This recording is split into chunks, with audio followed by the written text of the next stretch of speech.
কোরবানির গরুটা শোয়াইছে, শোয়াইবার পরে একবারে রেডি, এখন জবাই করবে হুজুর। ওমা এই লোক হঠাৎ হঠাৎ করে মানে হুজুরে কইছে আর কি, মানে জবাইটা একটু কি রাখে রাখে রাখে রাখে রাখে রাখে মোবাইলটা হাতে দিয়া তার ফুতের ডাইকা না বলতেছে, উনি গরুটার সাথে একবার কাইত হয়ে গেছে একদম। ওই ভদ্রলোক কাইত হয়ে বলছে একটা ছবি লো, একটা ছবি লো।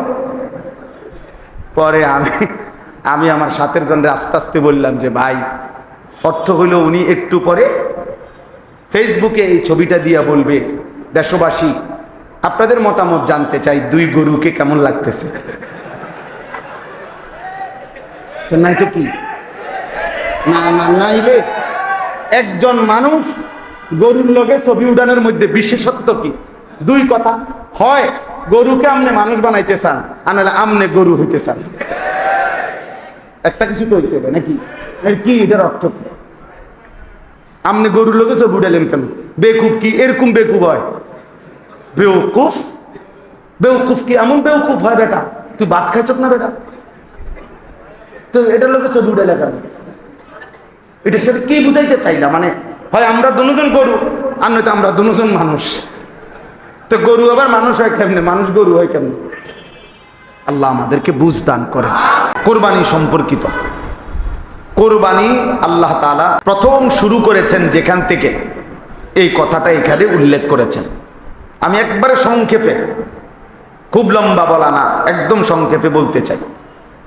আদম আলাইহিস সালামের দুই ছেলে হাবিল এবং কাবিলের বিবাহকে কেন্দ্র করে এই কোরবানির সূত্রপাত। আল্লাহ পাক রব্বুল আলামিন আদম এবং হাওয়া আলাইহিমাস সালাম এই দুইজনের মাধ্যমে পৃথিবীতে মানুষের বংশ বিস্তার করেছেন। আল্লাহর কুদরতে আল্লাহ তাআলা তাদেরকে 40 জোড়া সন্তান দান করছেন। প্রত্যেক জোড়ায়, প্রত্যেক যমজ একটা ছেলে একটা মেয়ে। আল্লাহ তাআলাই শরীয়তের বিধান তখন চালু করছেন যে প্রত্যেক যমজ তারা পরস্পর সহোদর, আর প্রত্যেক পরবর্তী তারা তাদের সাথে বিবাহ বন্ধনে আবদ্ধ হইতে পারবে। অর্থাৎ প্রথমবারের ছেলে দ্বিতীয়বারের মেয়ে, দ্বিতীয়বারের ছেলে প্রথমবারের কি মেয়ে, এইভাবে ক্রস করলে বিবাহ করবে, আর এর মাধ্যমেই ধীরে ধীরে মানব বংশ বিস্তার হবে। তো সব তো এইভাবেই বিধান আল্লাহ। কিন্তু এই হাবিল কাবিল এই দুই ভাইয়ের বিয়ের সময় গন্ডগোল বাঁধছে। কাবিল তার সাথের বোন, তার বক্তব্য, সে তার বাবা আদম আলাইহিস সালামকে বললেন আমি একেই বিবাহ করব। তো আল্লাহ তাআলার হুকুম হলো যে তুমি একে বিবাহ করবে না, বরং হাবিলের সাথের বোনকে বিবাহ করতে পারবে। সে বলল আমি এটা মানি না। তো আদম আলাইহিস সালাম তখন বললেন ঠিক আছে, আল্লাহ তাআলার নতুন বিধান হলো উভয়ে নিজেদের প্রিয় বস্তু কোরবানি করো, যার কোরবানি কবুল হবে সে এই কন্যাকে বিবাহ করবে। আচ্ছা, আমি মানে খুব ছোট্ট করে বলতেছি। তা হাবিল এবং কাবিল প্রিয় বস্তু কোরবানি করতে বলছে। তখনকার সময়ে আল্লাহর বিধান ছিল প্রিয় বস্তু কোরবানি করা। কিভাবে? অর্থ হলো যার কাছে, মানে দুইজনের, তাদের কাছে তাদের প্রিয় বস্তু যেটাই হোক সেটা, এটা গরু হইতে হইব, ছাগল হইতে হইব, এমন কিছু জরুরি না, যেটাই হোক সেটা, তার কাছে যেটা প্রিয় বস্তু মনে হয় তার, সেইটাই একটি নির্দিষ্ট জায়গায় রেখে আসবে। আর আল্লাহর পক্ষ থেকে আগুন এসে জ্বালায় দিবে।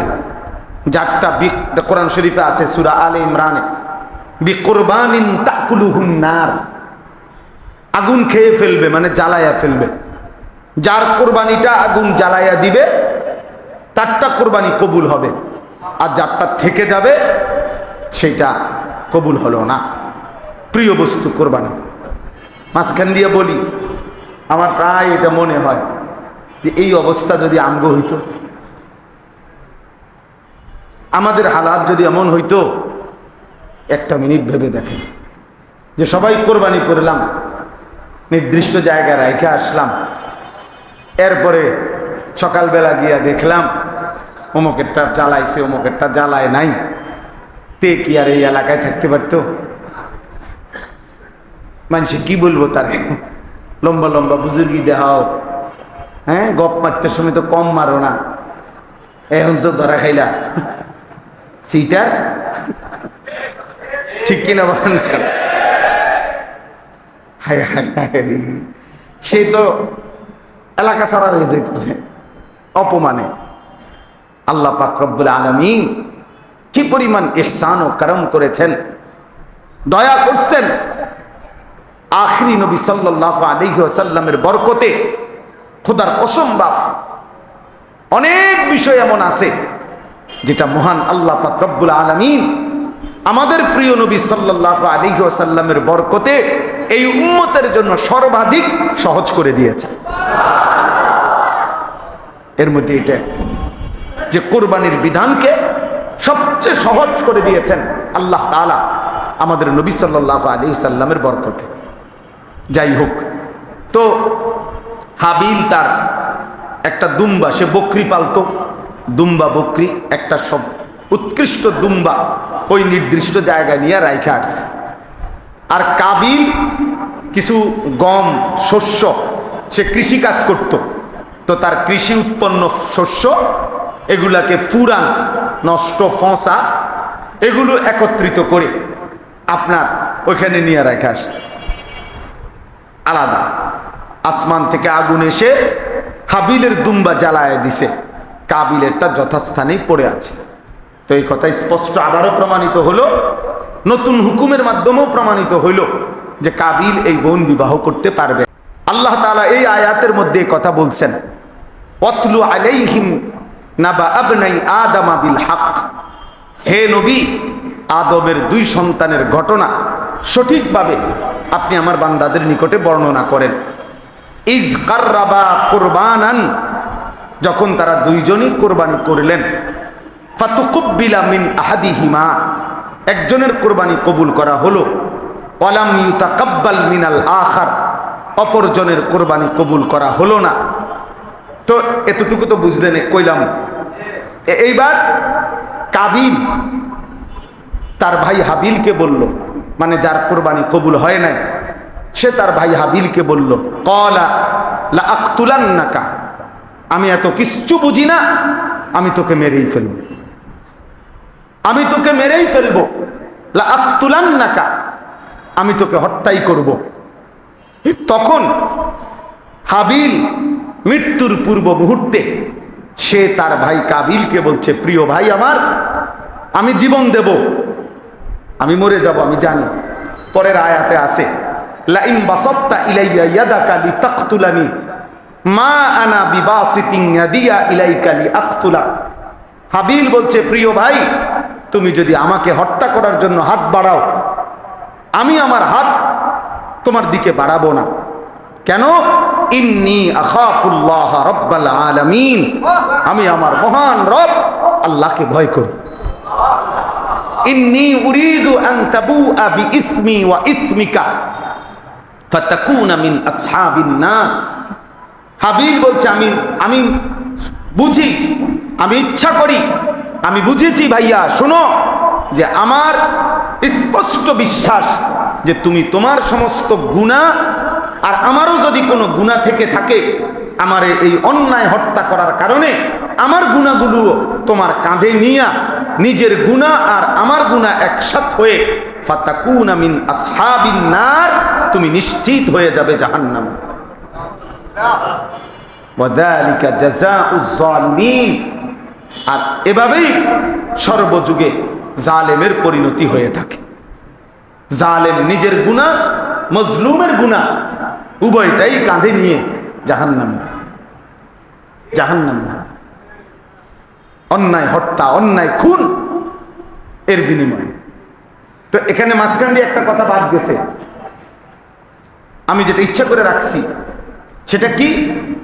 হাবিল বলতেছে, ভাই আমি বুঝছি, আমি জীবন দেব, কিন্তু তোমারে বলে রাখি, কিয়ামত পর্যন্তের জন্য এই পৃথিবীবাসীর কাছে স্বর্ণের অক্ষরে লিখে রাখার মতো এক কথা, যে সর্বযুগে সর্বকালে এই মূলনীতি মনে রাখবা, ইন্নামা ইয়াতাকাব্বালুল্লাহু মিনাল মুত্তাকিন, নিশ্চয়ই আল্লাহ তাআলা সর্বযুগে সর্বকালে আল্লাহ তাআলা ইবাদত কবুল করবেন তার, গুনাহ মুক্ত জীবন হবে যার। মুত্তাকিন, তাকওয়া থাকবে যার। আর তাকওয়া মানে গুনাহ মুক্ত জীবন। তাকওয়া মানে গুনাহ থেকে বেঁচে থাকার নিরন্তর প্রচেষ্টা, প্রতিনিয়ত যে নিজেকে গুনাহ থেকে মুক্ত রাখতে সচেষ্ট, তাকে বলে মুত্তাকি। আর আল্লাহ তাআলা গুনাহ থেকে মুক্ত থাকবে যে, তাকওয়া অবলম্বন করবে যে, মুত্তাকি হবে যে, আল্লাহ তার কোরবানি, তার নামাজ, তার ইবাদত, তার বন্দিগি কেবল কবুল করবেন। অর্থাৎ তিনি বুঝাইলেন, তোমার কাছে তো কথা স্পষ্ট যে তুমি কোরবানি কেন কবুল হলো না, এখানে আমার কোনো স্বজনপ্রীতি নাই, আমার কোনো ষড়যন্ত্র নাই, বরং তোমার তাকওয়ার ঘাটতি, তোমার গুনাহের জিন্দিগি, তোমার নাফরমানিতে তোমার কোরবানি কবুল হলো না, তোমার কোরবানি কবুল হলো। এই হলো আয়াতের সংক্ষিপ্ত অর্থ। এবার এই আয়াত থেকে দুইটা কথা বলতে চাই। একটা কথা এই কিশোর যুবক ভাই তোমাদের জন্য, আরেকটা কথা সবার জন্য। দুইটা কথা। এক নম্বর কথা হলো, এই কাবিল কিশোর যুবক ভাই তোমাদের জন্য আমার একটা কথা, তাফসীরের মধ্যে আছে কথা, যে এই ঘটনার থেকে এই কথা স্পষ্ট যে কাবিল সে নারীতে আসক্ত ছিল। এই পৃথিবীর প্রথম অপরাধ নারীর আসক্তি, এই জমিনের প্রথম পাপ নারীর আসক্তি। আর এই জমিনের প্রথম কার্যকর সীমালঙ্ঘন নারীর আসক্তির কারণে অন্যায় খুন, খুন, অন্যায় অবৈধ রক্তপাত। আচ্ছা, এবার দেখেন এই নারীর আসক্তি হওয়ার কারণে কাবিলের মানসিকতাটা কি হয়েছে, এটাই শুধু যুবক ভাইদেরকে আমি শুনাইতে চাই। নারীর প্রতি আসক্ত হওয়ার কারণে এক নম্বর কথা হলো, এই কাবিল প্রথম আল্লাহ পাক রব্বুল আলামিন মহান আল্লাহ বলছে তুমি এই নারীকে বিবাহ করো না। সে বলছে আমি আল্লাহর হুকুম মানি না, আমি নারী চাই। দুই, আদম আলাইহিস সালাম একজন নবী, নবী কিনা কথা বলেন? এই নবী বলছে কাবিলকে তুমি এই নারীকে বিবাহ করো না। এই কাবিল বলছে আমি নবীর হুকুম মানি না, আমি নারীকে চাই। তিন নাম্বার, আদম আলাইহিস সালাম তার বাবা, বাবা কিনা, তো বাবা তার সন্তানকে বলছে এই বোনকে তুমি বিবাহ করো না। কাবিল বলছে আমি বাবা আমার হুকুমও মানি না, আমি নারীকেই চাই। চার নাম্বার, হাবিল তার আপন রক্তের ভাই, সে তার ভাইয়ের ইজ্জত, ভাইয়ের জান, ভাইয়ের রক্ত হালাল করে দিছে, অর্থাৎ তাকে খুন করে ফেলছে। বিনিময়ে সে বলছে তবুও আমি নারীকে চাই। এই জন্য দোস্ত আমার, বন্ধু আমার, নওজোয়ান ভাই আমার, এই ভাই আপনাদেরকে শুনাইলাম এই কথা, এই কথা মনে রাখবেন। এই নারীর প্রতি আসক্ত যে হারাম প্রেম, হারাম সম্পর্ক, কোন ভিন মেয়ের সাথে, কোন নারীর সাথে যার অবৈধ সম্পর্ক, খোদার কসম এই মানুষ তখন আর মানুষ থাকে না, এটা আস্তা জানোয়ার ছাড়া আর কিচ্ছু থাকে না। এটা তখন পুরোটা জানোয়ার হয়, জানোয়ার হয়, জানোয়ার হয়, জানোয়ার হয়। মানুষ ওই নারীর আসক্ত ওই জানোয়ার তখন বলে আমি আল্লাহ চিনি না, আমি রসুল চিনি না, আমি মা বাবার ইজ্জত চিনি না, আমি ভাই বন্ধু চিনি না, আমার নারী দরকার। আমার কি দরকার? আমার নারী দরকার। এই জন্য খুন করতে দ্বিধা করেন। এই পৃথিবীর সর্বযুগে, এই পৃথিবীর অন্যায় খুন, হারাম যত খুন আছে, অবৈধ অন্যায় যত খুন, এর শতকরা 90 ভাগ 95 ভাগের পিছনে নারীর স্পর্শ আছে। নারীর ফাঁদ, নারীর লোভ, নারীর আকর্ষণ। নারীকে কেন্দ্র করে।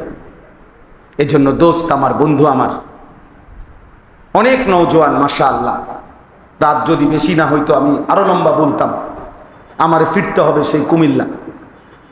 তাইলে আমি বলতে চাইছি এই কথাটা, প্রিয় ভাই আমার, মহান আল্লাহ পাক রব্বুল আলামিন কোরআনে বলছেন, আমি যাকে পুরুষ বানিয়েছি, আমি আল্লাহই তার শরীরের দেহ থেকে, তার অংশ থেকে তার স্ত্রীকে বানাইছি। আল্লাহ তাআলা বলেন, আমি তোমাকে যে স্ত্রী দেব, তার দ্বারা তোমার তিনটা জিনিস আমি তোমার জন্য দেব। এক নম্বর, লিতাসকুনু ইলাইহা, ওই তোমার স্ত্রী দ্বারা তুমি সুকুন, প্রশান্তি পাবে। দুই, ওয়াজআলা বাইনাকুম মাওয়াদ্দাতান ওয়া রাহমা, আমি আল্লাহ স্বামী স্ত্রীর মধ্যে ভালোবাসা, এবং তিন, দয়া মায়া আমি দিয়ে দেব। এক, সুকুন মিলবে, প্রশান্তি মিলবে। দুই, মাওয়াদ্দাত, ভালোবাসা মিলবে। তিন, রাহমাত, দয়া মায়া মিলবে। আল্লাহ তাআলা বলেন, তুমি আমার দেওয়া স্ত্রীর জন্য অপেক্ষা করো, আমি তোমার দিল শান্ত করে দেব, আমি তোমারে ভালোবাসা দিয়ে দেব, আমি তোমারে দয়া মায়াও দিয়ে দেব। কিন্তু তুমি নিজের থেকে এই অন্যায়, এই নিজের থেকে রিলেশন, এই হারাম সম্পর্ক, প্রিয় ভাই আমার, বন্ধু আমার, কোনোভাবে বিবেকবান হলে, আপনারা স্কুলে পড়েন, কলেজে পড়েন, ইউনিভার্সিটিতে পড়েন, দোস্ত আমার পড়েন, আমাদের কিন্তু এই হারাম সম্পর্ক, হারাম এই রিলেশন, খোদার কসম, আল্লাহর কসম, বিবাহ বহির্ভূত ছেলে মেয়ের সম্পর্ক, সেটা শুধু ছেলে মেয়ের সম্পর্ক, এটা রিলেশন হইতে পারে না। ইংরেজি বললেই কোনো কিছু শুদ্ধ হয়ে যায় না, ইংরেজি বললেই ভদ্র হয়ে যায় না। ইংরেজি ভাষা ভদ্র ভাষা, পৃথিবীতে এই কথা কোনো সিদ্ধান্তের মধ্যে নাই, কোনো রেজুলেশনের মধ্যে নাই। আপনি বলেন না এটা কোথায় আছে? কথা বলেন না কেন? ইংরেজি একটি ভাষা, আরবি একটি ভাষা, উর্দু একটি ভাষা, বাংলা একটি ভাষা। ইংরেজি ভাষাকে শুদ্ধ ভাষা বলে। দুইটা শব্দ ইংরেজি পটপট করতে পারলে উনি ভদ্রলোক, এটা কিভাবে সিদ্ধান্ত হয়েছে? কোথায়? জাতিসংঘে? কোথায় এটা? কোথায় ফয়সালা হয়েছে? কোথায়? কথা বলেন না কেন? তাইলে আপনি এটাকে বললেন ওদের রিলেশন আমার, না, আল্লাহর কসম খোদা, নবীজি সাল্লাল্লাহু আলাইহি সাল্লাম বলছে, স্বামী স্ত্রী এই বন্ধন ছাড়া নারী পুরুষের বাকি অবৈধ যত সম্পর্ক আছে, হারাম সম্পর্ক, নবীজি এটাকে বলছে জেনা, ব্যভিচার। এটা এই জন্য আল্লাহ নবী বলছে, চোখেরও জেনা হয়, হাতেরও জেনা হয়, কানেরও জেনা হয়, দিলেরও জেনা হয়, এরপরে লজ্জাস্থানেরও জেনা। তাহলে হাতেরটা যেটা, এটাও জেনা, চোখেরটা যেটা, এটাও জেনা, কথার যেটা, এটাও জেনা, তারপরে পায়ের যেটা, এটাও জেনা, লজ্জাস্থানের যেটা, এটাও জেনা। তো নবীজি তো শুধু লজ্জাস্থান দ্বারা অপকর্ম করলে সেটাকে জেনা বলে, আর হাত দ্বারা ছুঁয়ে দিলে, মুখ দ্বারা কথা বললে, রাস্তায়, পার্কে, বিনোদন কেন্দ্রে, অবকাশ যাপনে ঘন্টার পর ঘন্টা গপ মারলে, এটা জেনা না, এটা রিলেশন। শুদ্ধ মারেন? হ্যাঁ, আপনি শুদ্ধ মারেন? এটা রিলেশন না, এটা জেনা। বলেন এটা কি? এটা ব্যভিচার, এটা হাতের ব্যভিচার, ওইটা চোখের ব্যভিচার, ওইটা কানের ব্যভিচার, ওইটা দিলের ব্যভিচার, ওইটা পায়ের ব্যভিচার, এটা লজ্জাস্থানের ব্যভিচার। সব জেনা। জিনাল আইন, জিনাল লিসান, জিনাল কলব, জিনাল ইয়াদ, জিনাল রিজল, জিনাল ফরজ, লজ্জাস্থানের জিনা। এক সবগুলো হাদিসের শব্দ, আমি বানাই আরবি বলি নাই, হাদিসের শব্দ। অতএব নারী পুরুষের অবৈধ যত সম্পর্ক, এরা কখনোই, ওরা এই প্রেম, ভালোবাসা, মহব্বত, প্রেম, আল্লাহর কসম, স্বামী স্ত্রীর বিবাহ বহির্ভূত অন্য সম্পর্ককে প্রেম বলা যাবে না, জেনা বলতে হবে। জেনা, এটা ব্যভিচার, এটা জেনা। আপনি যদি বলেন বর্তমান আধুনিকতার সাথে এটা মানানসই না, তা আমনের আধুনিকতা আমনে বানান, আমি এটা মানি না। আমার আরশ আজিমের মালিক যেটা বলছে, আমার আল্লাহর বন্ধু আমার রাসূল সাল্লাল্লাহু আলাইহি সাল্লাম যেটা বলছে, এটাই চির আধুনিক, এটাই সত্য, এটাই বাস্তব, এটাই যৌক্তিক, এটাই মানবতার সপক্ষে। এটাই একমাত্র কামিয়াবি, এর মধ্যেই সফলতা, এর মধ্যেই সফলতা, এর মধ্যেই সফলতা। নারীকে ইজ্জত দিতে গিয়ে, নারীর অধিকার প্রতিষ্ঠিত করতে গিয়ে, নারীর জেনাকে, নারীর ব্যভিচারকে ভদ্রচিত স্বীকৃতি দেওয়ার জন্য উঠে পড়ে লাগছে যারা, এরা নারী নামের কলঙ্ক ছাড়া আর কিচ্ছু হইতে পারে না।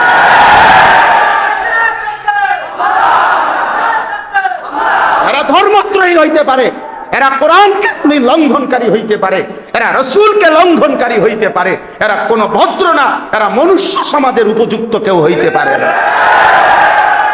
ইসলাম নারীকে ইজ্জত দিয়েছে, কোরআন নারীকে সম্মান দিয়েছে। এটা সেই নারী, যেই নারী আমরা বইতে পড়ছি, কিতাবে, ইসলাম পূর্ব যুগে।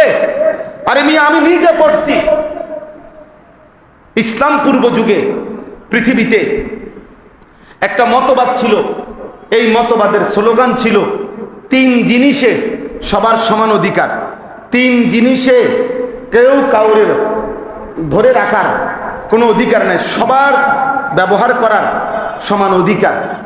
বিশ্বাস করেন, এটা ঐতিহাসিক আরবি কিতাবে আমরা পড়ছি। 1, আগুন, আগুনে সবার সমান অধিকার, আগুন যেখানেই থাকুক সবার। 2, পানি, সবার সমান অধিকার।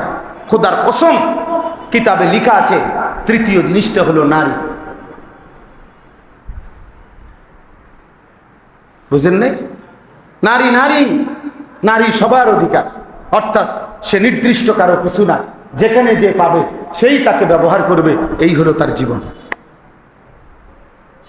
তাহলে যেই সমাজ নারীকে এতটা নিকৃষ্ট অবস্থায় নামায় দিছিল, নারীকে রাস্তার পণ্য, উপভোগের পণ্য বানায় দিছিল, সেখান থেকে ইসলাম, সেখান থেকে কোরআন, সেখান থেকে আমার রাসূল সাল্লাল্লাহু আলাইহি সাল্লাম ইজ্জত দিতে দিতে, সম্মান দিতে দিতে এতটা উচ্চ মর্যাদায় দিছে।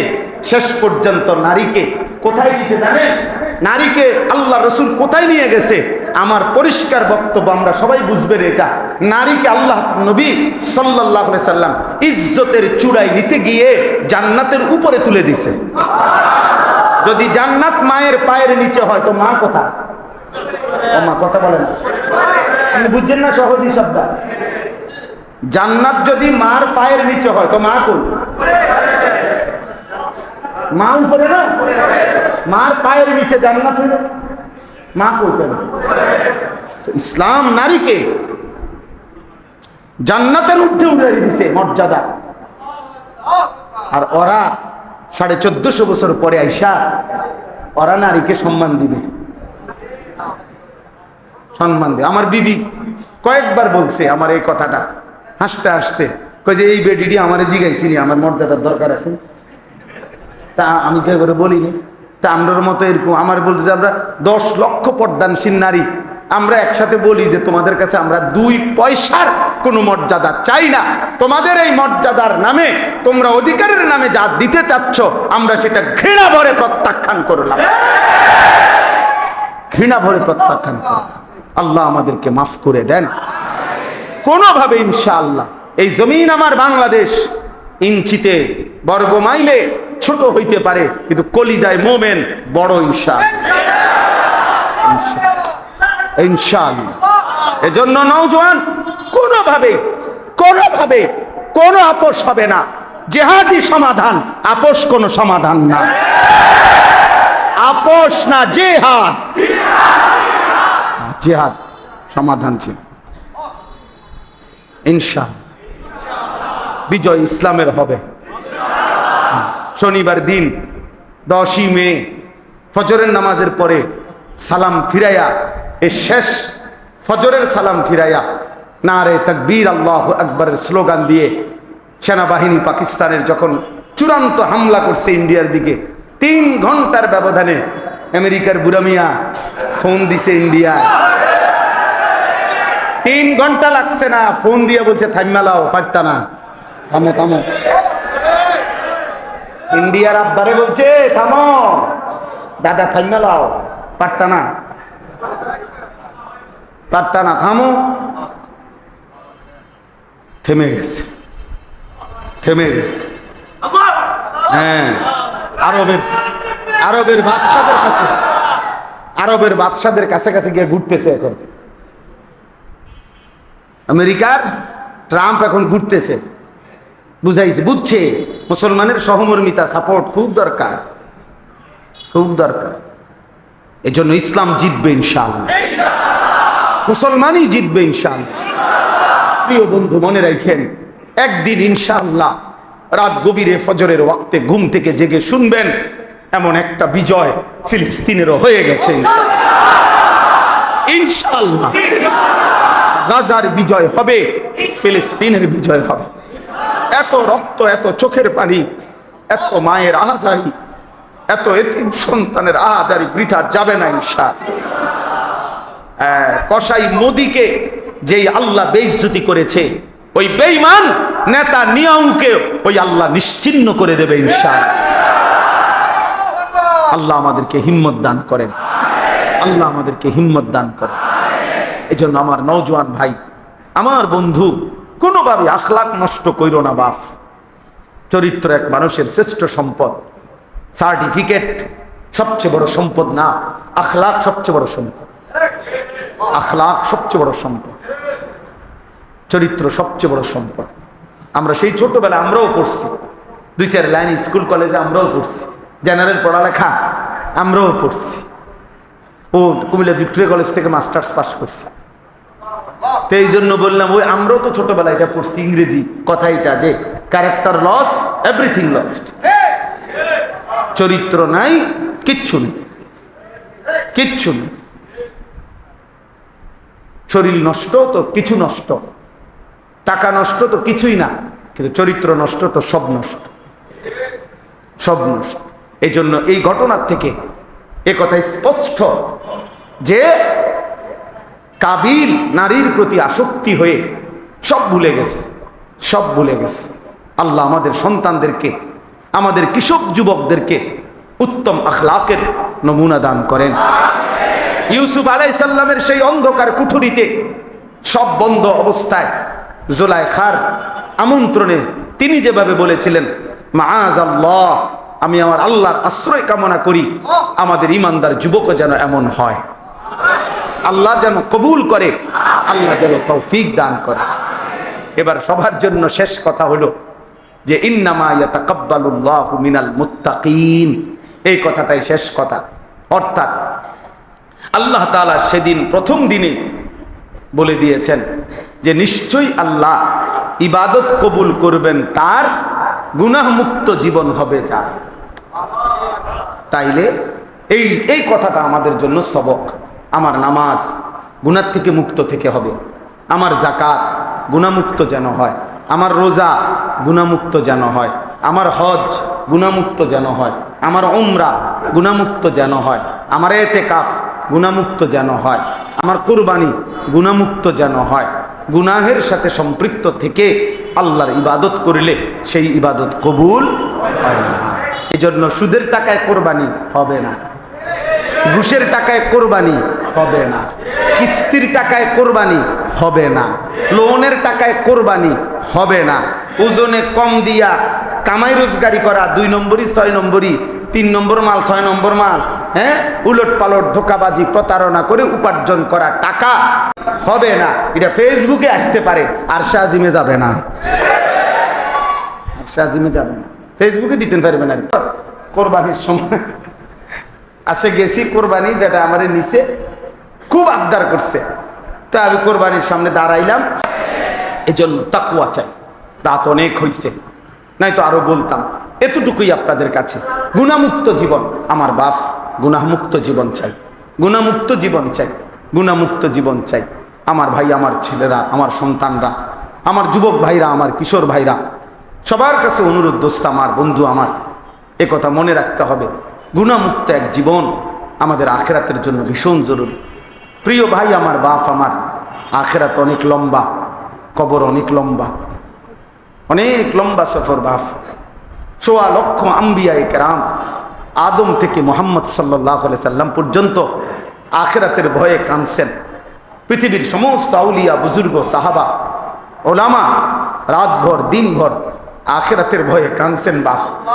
আমার শায়েখ আরিফ বিল্লাহ হাকিমুন নফস আল্লামা মুফতি মুশতাকুন নবী কাসিমি হযরত প্রায় সময় কথাটা বলে যে রে বাপ, হাসরের ময়দান এটা তোমার শ্বশুর বাড়ি না, এটা তোমার মামার বাড়ি না। হাসরের ময়দান ওই ময়দান, খোদার কসম কোরআনে আছে, ইব্রাহিম আলাইহিস সালামের মতো নবী তিনি পর্যন্ত দিবানিশি আল্লাহর কাছে দোয়া করতেন, রব্বি লা তুখজিনি ইয়াউমা ইউবআসুন, আয় মাওলা যেদিন সবাইকে কবর থেকে হাসরের ময়দানে উঠাবেন সেদিন আমি ইব্রাহিমকে আপনি বেইজ্জতি করেন। লা তুখজিনি ইয়াউমা ইউবআসুন, আল্লাহ আমারে বেইজ্জতি করেন না। ইয়াউমা লা ইয়ানফাউ মালুন ওয়ালা বানুন। ইব্রাহিমের মতো নবী বলতেন, মাওলা আমি জানি মাওলা সেই হাসরের ময়দানে মাল কাজে আসবে না, সন্তান কাজে আসবে না। এমন একটা ভয়ঙ্কর দিনে আল্লাহ আমারে আপনি বেইজ্জতি কইরেন না। আপনি কে? আমি কে? ইব্রাহিমের মতো নবী যদি এই কথা বলে, তুমি বন্ধুকে, আমি বন্ধুকে। আল্লাহর নবী সাল্লাল্লাহু আলাইহি ওয়াসাল্লাম, আমাদের নবীজি সাল্লাল্লাহু আলাইহি ওয়াসাল্লাম গুনাহ থেকে শতভাগ মুক্ত যিনি, মাসুম নবী যিনি, যার কোনো গুনাহ নাই, সেই তিনি পর্যন্ত 5 ওয়াক্ত নামাজের পরে নবীজি দোয়া করতেন। আপনি আলেমদেরকে জিজ্ঞাসা করেন, আল্লাহর নবী 5 ওয়াক্ত নামাজের পরে বলতেন, আল্লাহুম্মা হাসিবনি হিসাবান ইয়াসীরা। নবী নিজে বলতেন, মাওলা আমি জানি আপনার বন্ধু, আমি আপনার মাহবুব, কিন্তু এরপরও আমি হাসরের ময়দানকে ভয় পাই, আপনি আমি রসুলের হিসাবটাও সহজ করে দিয়েন। আপনি কে? এজন্য বন্ধু আমার, দোস্ত আমার, হাসরের ময়দানকে ভয় করেন, হাসরের ময়দানকে ভয় করেন। হাদিসের মধ্যে আছে, ইব্রাহিম আলাইহিস সালামের মতো নবী ইসমাইলকে দেখবে কিন্তু ডাকবে না, বলবে ইয়া রব্বি নফসি নফসি, আয় মাওলা আমাকে বাঁচা। ইয়াকুব নবী ইউসুফ আলাইহিস সালামকে দেখবে কিন্তু ডাকবে না, খোদার কসম এটা সেই ইউসুফ নবী, 40 বছর যেই বাবা ইউসুফ এর জন্য ইয়াকুব নবী কানতে কানতে, কোরআনে আছে ওয়াবিয়াদ্দাত আইনাহু মিনাল হুজ, কানতে কানতে ইয়াকুব নবীর চক্ষু সাদা হয়ে গেছে, অন্ধ হয়ে গেছে। সেই সন্তান ইউসুফকে খোদার কসম হাসরের ময়দানে দেখে ইয়াকুব নবী একবারও ডাক দিবে না, বরং বলবে ইয়া রব্বি নফসি নফসি, আয় মাওলা আমারে বাঁচান, আমারে বাঁচান, আমারে বাঁচান। আপনি কে? আমি কে? আল্লাহ আমাদেরকে হেফাজত করেন। এজন্য বাপ গুনাহ মুক্ত জীবন চাই, আমিও আপনি। বলেন ইনশাআল্লাহ, হিম্মত করেন ইনশাআল্লাহ, চেষ্টা করলে পারবেন, পারেন। যুবক ভাই, নারী দেখো না, ছবি দেখো না, অস্থির দৃশ্য দেখো না, বেঈমানের মতো চেহারা, চুল, আখলাক সাজাইও না। বা ফজরের নামাজ গুরুত্বের সাথে কষ্ট হলেও পড়তে চেষ্টা করেন। ফজরের নামাজে মোমেনের বিজয়, ফজরের ওয়াক্ত বিজয়ের ওয়াক্ত। ফজরের ওয়াক্ত কিসের ওয়াক্ত? বিজয়। এই জন্য ফজরের নামাজে অভ্যস্ত যারা ইমামে মাহদির সঙ্গী হবে তারা, ফজরে অভ্যস্ত যারা দাজ্জালের বিরুদ্ধে লড়বে তারা, ইনশাআল্লাহ, ইনশাআল্লাহ। এই জন্য 5 ওয়াক্ত নামাজ ফজর সহ পড়বেন ইনশাআল্লাহ। আল্লাহ তাআলা আপনাদের এই আশা বসা কবুল করে নেন, আপনাদের এই কষ্ট করে রাত জাগা আল্লাহ তাআলা বরকত দান করেন, মাদ্রাসা কবুল করে নেন। ছেলেগুলো পাগড়ি নিল, আপনি তো হাফেজে কোরআনের কোনো সম্মানই দেখলেন না এখনো। এই পাগড়ি তো পাগড়ি, কিন্তু ইনশাআল্লাহ হাফেজে কোরআনের মর্যাদা হাসরের মাঠে দেখবেন, হাসরের মাঠে দেখবেন। যখন রব বলবে আমার কোরআনের হাফেজ, তোমার আয়াত, তোমার কোরআন থেকে তুমি তেলাওয়াত করতে থাকো আর আমার জান্নাতের উপরে উঠতে থাকো। আল্লাহ তাআলা বলবেন থামবা তুমি সেখানে, তোমার তেলাওয়াত থামবে যেখানে। এজন্য আল্লাহ তাআলা এদেরকে জগৎ বাসা হাফেজ, আলেম, মুত্তাকি, আরিফ, রব্বানি বানিয়ে দেন। এদের মা বাপকে, খানদানকে আল্লাহ কবুল করেন। অনেক নওজোয়ান, আমার আসলে খুব ভালো লাগছে যে অনেক যুবক ভাই এতটা গরমে কষ্ট করে আপনারা বসছেন, দাঁড়ায় আছেন, উপরে নিচে। আল্লাহ তাআলা এই সব নওজোয়ানকে আগামীর ইসলামের জন্য কবুল করেন। জিতবেই মুসলমান ইনশাআল্লাহ, জিতবেই ফিলিস্তিন ইনশাআল্লাহ, হারবেই ইনশাআল্লাহ, কালেমার পতাকা উড়বেই ইনশাআল্লাহ। কোনো সন্দেহ, আমাদের সবাইকে আল্লাহর দ্বীনের জন্য কবুল করে।